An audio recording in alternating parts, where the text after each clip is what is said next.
달마 스님의 인불사상.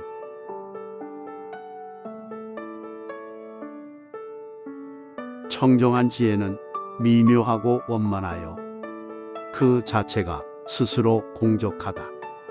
불교사에서 달마 대사보다 더 유명한 분이 있을까? 달마 대사는 인도의 향지국 왕의 셋째 왕자였다. 양나라 보통 8년 정미년 9월 21일에 중국에 건너 와서 중국 선불교의 초조가 되어 불교를 완성의 단계로 이끌어 올린 분이다. 그가 광주에 오자 광주 자사 소왕이 주인의 예를 갖추어서 영접하고 나서 표를 올려 무제에게 알렸다. 무제가 그 보고를 받고 사신을 보내어 조서를 가지고 달마 대사를 맞이하여 10월 1일에 지금의 남경인 금능에 도착하였다. 양무제가 물었다. 짐이 왕위에 오른 이후로 절을 짓고 경전을 쓰고 스님들을 양성한 일을 가히 다 기록할 수 없을 정도로 많은데 어떤 공덕이 있습니까? 달마 대사가 말하였다. 아무런 공덕이 없습니다. 어찌하여 공덕이 없습니까? 이러한 것은 다만 인간으로나 천상에 태어날 수 있는 작은 과보이며 모두가 빠져나가 버리는 원인일 뿐입니다. 마치 그림자가 형체를 따르는 것과 같아서 비록 잠깐 있으나 실다운 것이 아닙니다.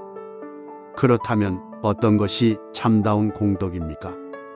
청정한 지혜는 미묘하고 원만하여 그 자체가 스스로 공적하니 이와 같은 공덕은 세상의 일로는 구할 수 없습니다. 양무제가 또 물었다. 어떤 것이 성스러운 진리로서 제일 가는 도리입니까? 달마 대사가 말하였다. 넓고 텅 비어 성스러움이란 없습니다. 짐을 마주하고 있는 사람은 누구입니까? 모릅니다. 양무제가 그 뜻을 알지 못하였다. 달마 대사가 갈대익 하나로 장강을 건너 위나라에 이르러 숭산소림사에 머무시면서 얼굴은 벽을 향해 앉아서 종일토록 침묵하였다. 사람들이 그를 알지 못하고 벽만 보고 있는 바라문이라고 하였다.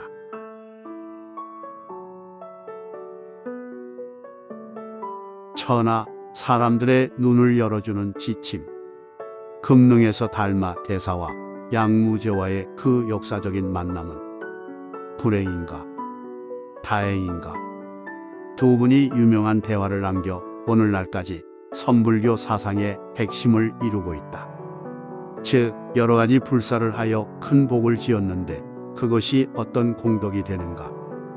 나는 양무제의 질문에 아무런 공덕이 없습니다. 나는 달마 대사의 대답이 바로 그것이다. 이 한마디가 천하 사람들의 눈을 열어주는 지침이 되었으며 올바른 불교 공부의 기준이 되었다. 만약 이 한마디 말이 없었더라면 불교도들은 지금까지도 자기와는 상관없는 밖을 향하여 부단히 찾고 있었을 것이다.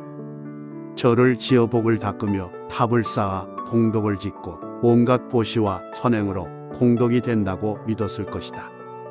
그것이 성불의 바른 길이라고 생각하였을 것이다. 삿된 견해에 빠져 허우 적거렸을 것이다.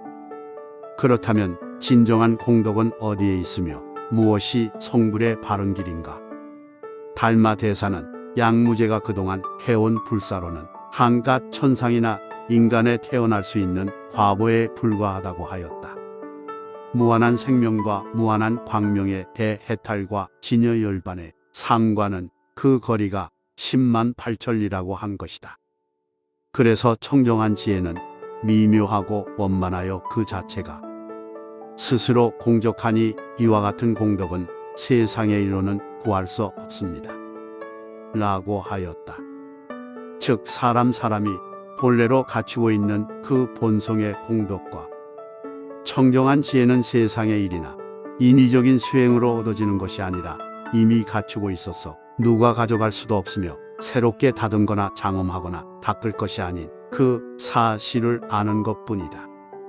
만약 수행을 통해서 새롭게 닦거나 장엄한다면 그것은 마치 본래 있는 머리 위에 다시 머리를 하나 더 올려놓는 것과 같다. 있을 수 없는 일이며 될 수도 없는 일이다. 이와 같이 모든 사람들은 본래부터 이미 해탈이 되어 있고 부처가 되어 있다는 것을 일깨워주는 말씀이다. 한량없는 복덕과 한량없는 신통을 다 갖추고 있어서 조금도 더할 것이 없는 그대로 완전 무결한 존재라는 뜻을 설파한 것이다. 인간이 본래로 그렇게 위대한 존재건을 하물며 양무제가 다시 물은 성스러운 진리로서 제1가는 도리가 따로 있을 까닭이 있겠는가. 역사적 만남의 두 사람의 대화는 자꾸 어긋나기만 한다. 그러나 그 어긋난 대화가 다행히도 먼 후대에까지 사람의 진정한 가치에 대한 바른 인식을 하게 하였으며 불교를 바로 가르치고 수행을 바로 하게 하는 거울이 되고 지침이 되어 바른 견해, 정견을 세울 수 있었던 것이다.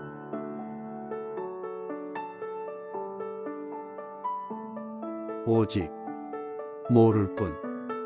양무제와의 최후의 한마디 모른다 불하는 그 말은 달마 대사의 모든 저서와 주옥 같은 말씀 중에서도 백미라고 할 수 있다.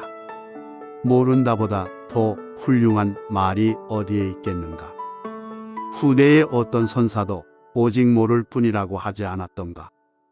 그러고 나서 천하의 명화인 달마 대사가 갈대 하나를 타고 양자강을 건너가는 이리도 강도를 남기게 된다. 그 후 숭산 소림사에 와서 소림굴에 묵묵히 앉아 벽만을 쳐다보고 말없이 중생 제도의 세월을 기다린 것이다. 그것이 무려 9년의 세월이었다. 마치 강태공이 강가에 앉아 고든 낚시를 들이우고 천하를 경영할 웅지를 품고 때를 기다리듯이 조정에서 궁중의 관원들을 다 모아놓고 정사는 돌아보지도 않고 스스로 가사를 읽고 경전을 강설하던 불심천자 양무제는 더 이상 불교 역사에 등장하지 않는다. 황벽 스님은 자신의 저서 왈릉록에서 달마 대사가 인도에서 중국으로 오신 이유를 오직 한 마음의 이치를 전하여 일체 중생이 본래로 부처님이라는 사실을 바로 가르치기 위해서라고 하였다. 또한 중생이 부처가 되는 데는 어떤 수행도 필요치 않다는 사실과 다만 지금 자신의 마음을 바로 알아 자신의 성품을 볼 것이며 달리 다른 곳에서 부처를 구하거나 찾지 말라. 나는 가르침을 남기기 위해서라고 정리하였다. 다시 내 식으로 간추리면 사람이 부처님, 당신이 부처님이라는 인불사상을 전파하기 위해서라고 할 수 있다.